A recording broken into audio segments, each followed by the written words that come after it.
আমাদের জন্ম কেন হয়, আমরা কেন বেঁচে থাকি, আমরা কেন কারোর জন্য আমাদের জীবন উৎসর্গ করি, এই কিছু প্রশ্নের উত্তর অনেকেরই জানা নেই। ঠিক এমনই একটি কাহিনীভিত্তিক সিনেমা হলো কাংবা, যেখানে দেখা যায় এক অতি শক্তিশালী মানুষ কিভাবে তার শত্রুর ছেলের জন্য নিজের সব কিছু বাজি রেখে দেয়।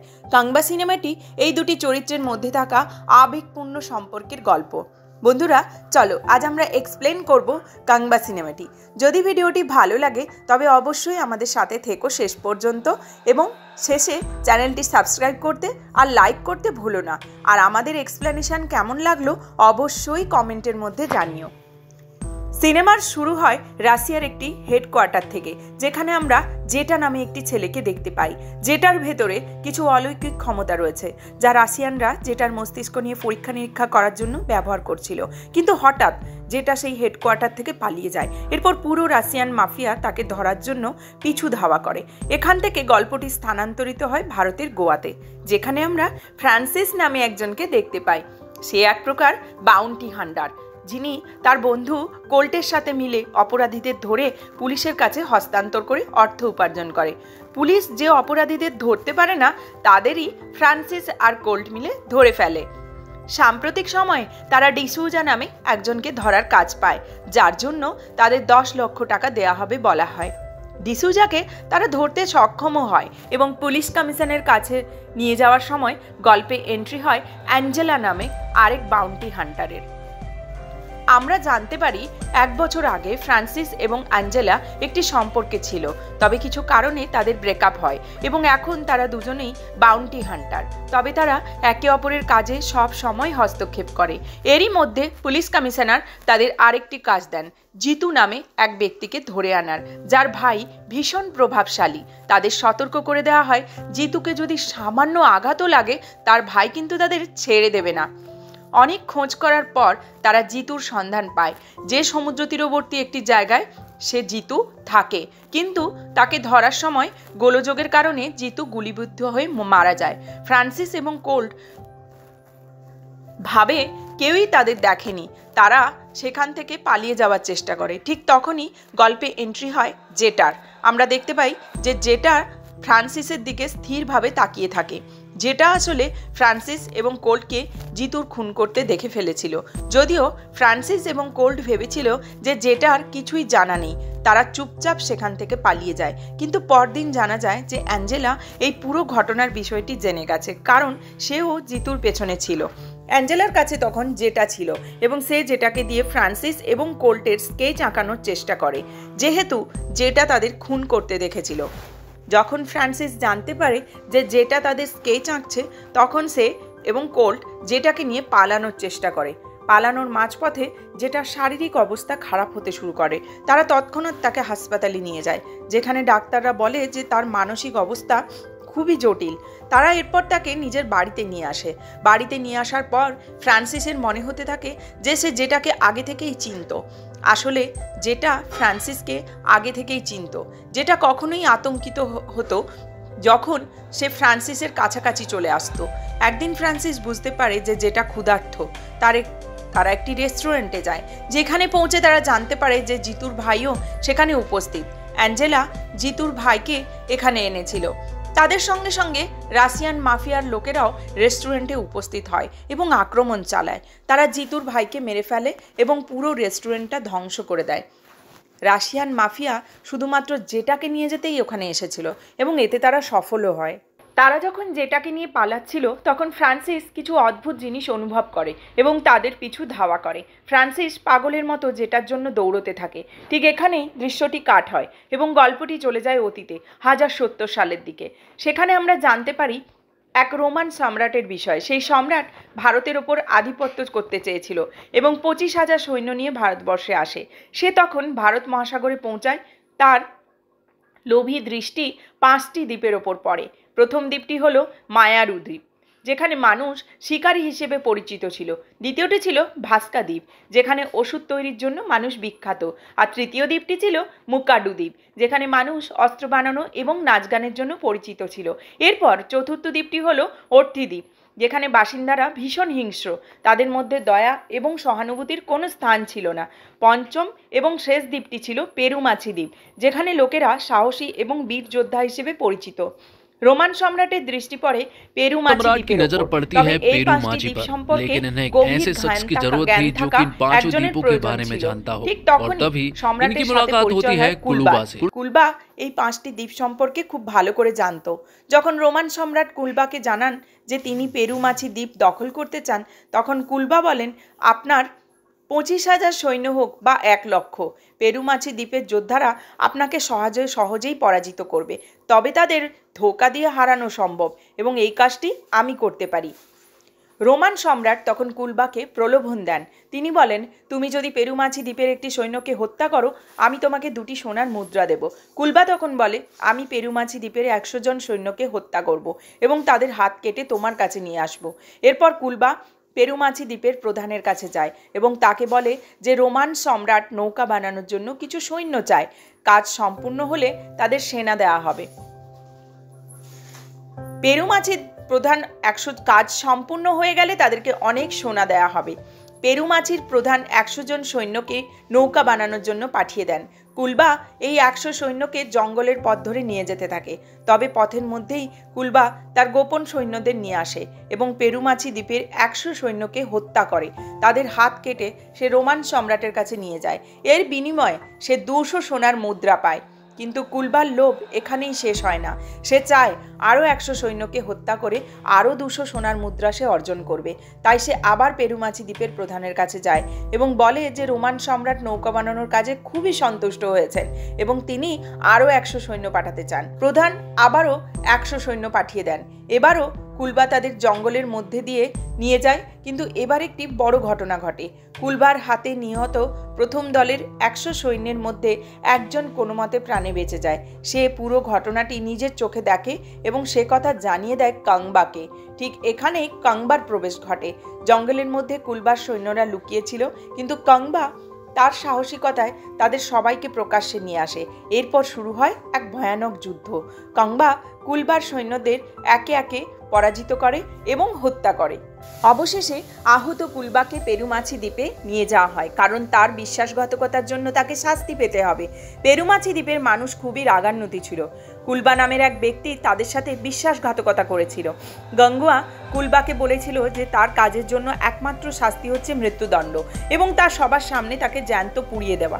কিছু স্বর্ণের লোভে কুলবা এই কাজ করেছিল। পরে তাকে সবার সামনে জ্যান্ত পুড়িয়ে মারা হয়। এই ঘটনার সময় আমরা কুলবার স্ত্রী এবং তার ছেলে পূর্বাকে দেখতে পাই। কুলবার স্ত্রীও আগুনে ঝাঁপ দিয়ে আত্মাহুতি দেয়, কারণ পেরুমাছের মানুষ চেয়েছিল তার গোটা পরিবারকে ধ্বংস করতে, কিন্তু কাঙ্গুয়া এই সিদ্ধান্তের বিরুদ্ধে ছিল। তার মতে একজনের অপরাধের শাস্তি তার পরিবার কেন পাবে। কুলবার স্ত্রী কাঙ্গুয়াকে প্রতিশ্রুতি দিয়ে গিয়েছিল যে সে পূর্বার যত্ন নেবে এবং তাকে নিজের ছেলের মতো রাখবে। কাঙ্গুয়া এই প্রতিশ্রুতি পালন করার সিদ্ধান্ত নেয়, যদিও পেরুমাছির মানুষ পূর্বাকে মারতে চেয়েছিল। কাঙ্গুয়া তখন জানায় পূর্বা তার ছেলে। তখন কেউই তার ওপর হাত তুলতে সাহস করেনি। অন্যদিকে রোমান সম্রাটের একজন গুপ্তচর কুলবার মৃত্যুর খবর নিয়ে অর্ধদ্বীপের প্রধান উদোরার কাছে পৌঁছায়। উদোরা এবং পেরুমাছির মধ্যে পুরনো শত্রুতা ছিল। রোমান সম্রাট যখন উদোরার কাছে সাহায্য চায়, উদোরা তাৎক্ষণিকভাবে রাজি হয় এবং প্রতিশ্রুতি দেয় যে তারা পেরুমাছিকে ধ্বংস করে দেবে। রোমান সম্রাটের 25,000 সৈন্য ছিল এবং অর্ধদ্বীপের মানুষ অত্যন্ত যোদ্ধাপ্রবণ, ফলে তারা মনে করেছিল পেরুমাছিকে পরাস্ত করা সম্ভব হবে। কিছুদিন পর পেরুমাছির সৈন্যরা নিরস্ত্র অবস্থায় যখন ছিল, তখন অর্ধদ্বীপের লোকেরা তাদের ওপর আক্রমণ করে। খবর পেয়ে কাঙ্গুয়া একাই তাদের মোকাবিলা করতে এগিয়ে আসে। যদিও তার হাতে কোনো অস্ত্র ছিল না, তবুও সে বীরত্বের সাথে লড়াই করে অনেককে পরাস্ত করে। এরপর কাঙ্গুয়া পূর্বাকে তার তলোয়ার আনতে বলে। পূর্বা তলোয়ার আনতে যায়, কিন্তু ঘটনা তখন অন্যদিকে মোড় নেয়। পূর্বা তলোয়ার এনে কাঙ্গুয়ার দিকে এগিয়ে এসে তার পেটে আঘাত করে। গুরুতর আহত অবস্থায় কাঙ্গুয়া তবুও শত্রুদের সঙ্গে লড়াই চালিয়ে যায়। অন্যদিকে পূর্বা জঙ্গলের পথ ধরে পালিয়ে যায়। উদরার 3টি ছেলে ছিল এবং এই ঘটনার আরো বড় সংঘর্ষের সূচনা করে তারা। তাদের মধ্যে 2 ছেলেকে এখানে কাঙ্গুয়া মেরে ফেলেছিল আর পূরব কাঙ্গুয়ার পেটে তলোয়ার ঢুকিয়ে পালিয়ে গিয়েছিল। তখন কাঙ্গুয়া পূরবকে ধরে আবার পেরুমাচিতে নিয়ে আসে, কিন্তু তখন পেরুমাচির লোকজন পুরোপুরি ক্ষুব্ধ হয়েছিল এবং তারা পূরবকেও মারতে চেয়েছিল। কাঙ্গুয়া সেখানে সবাইকে বলে যে সে পূর্বার মায়ের কাছে প্রতিজ্ঞা করেছিল যে মৃত্যুর দিন পর্যন্ত সে পূরবকে সুরক্ষা করবে। এবং এদিকে এখান থেকে আরও একটি বিষয় জানা যায় যে উদরা খুব শীঘ্রই পেরুমাচিকে আক্রমণ করবে, কিন্তু পেরুমাচির লোকজন চায় যে পূরবকে কালো জঙ্গলে পাঠিয়ে দেওয়া হোক। কাঙ্গুয়া বলে যে সে যদি পূরবকে কালো জঙ্গলে নিয়ে যায় তাহলে সেও তার সাথে যাবে, কারণ সে সুরক্ষা দেওয়ার প্রতিজ্ঞা করেছে। শেষমেশ কাঙ্গুয়াকে পূরবের সাথে কালো জঙ্গলে যেতে হয়। জানা যায় কালো জঙ্গলে যে যায় সে জীবিত ফিরে আসে না, কিন্তু কাঙ্গুয়া যদি পূরবের সাথে থাকে তবে পূরবের কিছুই হবে না। তারা কালো জঙ্গলে চলে যায়, কিন্তু সেখানে সবকিছুই ঠিকঠাক ছিল, কারণ পূরব এখনও কাঙ্গুয়ার ওপর রাগ করে, কারণ কাঙ্গুয়া তার বাবাকে মেরেছিল। এই রাগ পূরবের ভেতরে ক্রমশ বাড়ছিল, যদিও কাঙ্গুয়া তার খুব যত্ন নিত। অন্যদিকে যখন এই খবর অর্থদ্বীপের সর্দার উদরার কাছে পৌঁছায় তখন উদরা ভীষণ রেগে যায়। রোমান সম্রাট উদরাকে বলেছিল, তুমি পেরুমাচিকে ধ্বংস করার প্রতিজ্ঞা করেছিলে, যদি সেটা করতে না পারো তাহলে আমাদের সোনা ফেরত দাও। এই কথা শুনে উদরা ক্ষুব্ধ হয়ে যায় এবং রোমান সম্রাটকে হত্যা করে। সে বলে, এখন এটি সোনার ব্যাপার নয়, আমার ছেলেদের হত্যা করা হয়েছে, এটি এখন ব্যক্তিগত ব্যাপার, আমি কাঙ্গুয়াকে না মেরে থামবো না। উদরার একটি মাত্র ছেলে বেঁচে ছিল এবং সে পেরুমাচির মহিলাদের ওপর সাদা জঙ্গলে হামলা চালায়।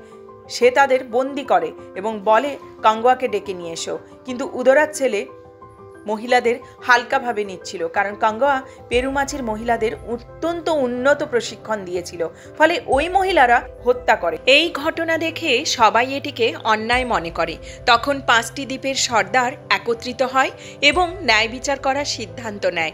উদরা খুব রেগে যায় এবং ধ্বংসযজ্ঞ শুরু করে। সে আর কারো কথা শুনতেই চায় না। দ্বীপগুলির প্রধানকে পর্যন্ত সে হত্যা করে। শেষমেশ পেরুমাচির সর্দারকেও উদরা নির্মমভাবে হত্যা করার চেষ্টা করে, কিন্তু মরার আগে পেরুমাচির সর্দার এখানে কাঙ্গুয়াকে একটি বাজ পাখি দিয়ে খবর দিয়েছিল যে যুদ্ধ শীঘ্রই শুরু হতে চলেছে। অন্যদিকে আমরা দেখি যে কালো জঙ্গলে পূরবের উপর একটি কুমির আক্রমণ করে এবং কুমিরটি প্রায় তাকে মেরে ফেলতে যাচ্ছিল। ঠিক তখনই কাঙ্গুয়া সেখানে পৌঁছায়। সে কুমিরের সঙ্গে লড়াই করে তাকে মেরে ফেলে এবং পূরবের প্রাণ বাঁচায়। এরপর সেই বাজ পাখি তীর নিয়ে কাঙ্গুয়ার কাছে ফিরে আসে এবং খবর দেয় যে পেরুমাচির সর্দারকে হত্যা করা হয়েছে এবং শীঘ্রই যুদ্ধ শুরু হবে। পেরুমাচির উপর আক্রমণ আসন্ন। ঠিক তখনই আমরা দেখি উদরা তার সেনাবাহিনী নিয়ে পেরুমাচির দিকে এগোচ্ছে। তাদের নজরে পড়ে কালো জঙ্গলের দিকে, যেখানে অনেক জায়গায় আগুন জ্বলছিল। উদরা ভাবে যে পেরুমাচির সব সৈন্য কালো জঙ্গলে পালিয়ে গেছে। এই ধারণায় উদরার সমস্ত নৌকা কালো জঙ্গলের দিকে ঘুরে যায় এবং তারা সেখানে আক্রমণ শুরু করে। কিন্তু এটি ছিল কাঙ্গুয়ার একটি কৌশল। সে ইচ্ছাকৃতভাবে তাদের কালো জঙ্গলে টেনে আনতে চেয়েছিল, যাতে পেরুমাচি সম্পূর্ণ নিরাপদ থাকে। উদরা কালো জঙ্গলে প্রবেশ করতেই কাঙ্গুয়া তাদের উপর আক্রমণ শুরু করে। তার পরিকল্পনা আগেই প্রস্তুত ছিল। সে উদরার সৈন্যদের সঙ্গে লড়াই করে এবং তাদের নির্মমভাবে হত্যা করে। এদিকে পূরবও এখন কাঙ্গুয়ার পাশে লড়াইয়ে যোগ দেয়। কাঙ্গুয়া যখন উদরার সৈন্যদের সঙ্গে লড়াইয়ে ব্যস্ত, তখন আমরা দেখি উদরাকে একটি নৌকায় তুলে নিয়ে যাওয়া হচ্ছে। পূরবও নৌকায় উঠে যায়, ফলে কাঙ্গুয়াকেও নৌকায় যেতে হয়। ঠিক এখান থেকে দৃশ্য স্থানান্তরিত হয় 2024 সালে, যেখানে আমরা রাশিয়ান মাফিয়াদের দেখি। তারা একটি এয়ারপ্লেনের মাধ্যমে জেটাকে অন্য কোথাও নিয়ে যাওয়ার পরিকল্পনা করে। তখনই ফ্রান্সিস সেখানে পৌঁছে যায়। ফ্রান্সিসের সঙ্গে জেটার এক ধরনের মানসিক সংযোগ তৈরি হয়ে গেছিল। ফ্রান্সিস তাদের সঙ্গে লড়াই করতে শুরু করে, যদিও তারা সংখ্যায় অনেক বেশি ছিল এবং তাদের হাতে অস্ত্র ছিল। ফ্রান্সিস একাই তাদের মুখোমুখি হয়। লড়াইয়ের সময় ফ্রান্সিস গুলিবিদ্ধ হয়। এদিকে অতীতের দৃশ্যে দেখা যায় যে উদরা পূরবকে নৌকা থেকে ঝুলিয়ে দিয়েছিল। যে কোনো মুহূর্তে পূরবকে একটি হাঙর গ্রাস করতে যাচ্ছিল, কিন্তু ঠিক তখনই কাঙ্গুয়া সেখানে উপস্থিত হয়। সে দড়ি ধরে টানতে থাকে এবং পূরবকে বাঁচানোর চেষ্টা করে। কাঙ্গুয়া নিজে প্রচুর মার খাচ্ছিল। পুরব এই দৃশ্য দেখে উপলব্ধি করে যে তার জন্য কাঙ্গুয়া এত কষ্ট করছে এবং হয়তো মারা যাবে, তাই পুরব নিজের জীবন বিসর্জন দেওয়ার সিদ্ধান্ত নেয়। সে চিৎকার করে বলে, যদি আমি মরি অন্তত আমাদের বংশের একজন তো বেঁচে থাকবে। তারপর সে দড়ি কেটে দেয়। পুরব নিজেকে হাঙরের সামনে সমর্পণ করে, যা দেখে কাঙ্গুয়া প্রচণ্ড রেগে যায় এবং উদরাকে হত্যা করে। অন্যদিকে বর্তমান সময়ের যে ফ্রান্সিস রাশিয়ান মাফিয়াদের সঙ্গে লড়াই করে সবাইকে পরাস্ত করে এবং যেটাকে রক্ষা করে। পাস্টের গল্পে দেখা যায় যখন পুরব মারা যায়, কাঙ্গুয়া প্রতিজ্ঞা করে যে প্রত্যেক জন্মে সে পুরবের সুরক্ষা করবে, কারণ এই জন্মে সে তাকে রক্ষা করতে পারেনি। এই ব্যর্থতা কাঙ্গুয়াকে গভীরভাবে দুঃখ দেয়। ফিল্মের শেষে জানা যায় উদয়রায়ের আরেক সন্তান আছে, যার নাম রক্তা। রক্তা উদয়রায়ের উপপত্নী সন্তান হওয়ায় তাকে কখনো পুত্রের স্বীকৃতি দেওয়া হয়নি। তবে সে সিংহাসনে বসতে পারবে যদি সে তার বাবার প্রতিশোধ নিতে পারে। আর জানা যায় যে রক্তা আসলে সুরিয়ার ভাই কার্থ। বর্তমান সময় দেখা যায় যে রাশিয়ান মাফিয়ার ডনই যেটাকে ধরার জন্য লোক পাঠিয়েছিল। ডন আসলে রক্তা সম্বন্ধে সবকিছু মনে করতে শুরু করেছে। তবে ফ্রান্সিস এখনও কাঙ্গুয়ার ব্যাপারে কিছু মনে করতে পারেনি। সে শুধু জেটার প্রতি গভীর সংযোগ অনুভব করে এবং তাকে যে কোনো মূল্যে রক্ষা করতে চায়। ভিডিওটি বন্ধুরা এখানেই শেষ। আশা করি ভিডিওটি তোমাদের খুব ভালো লেগেছে। আর ভিডিওটি যদি ভালো লাগে তবে অবশ্যই লাইক করো আর আমাদের পাশে থাকো। আরও নতুন নতুন কন্টেন্ট নিয়ে খুব তাড়াতাড়ি তোমাদের সামনে হাজির হব।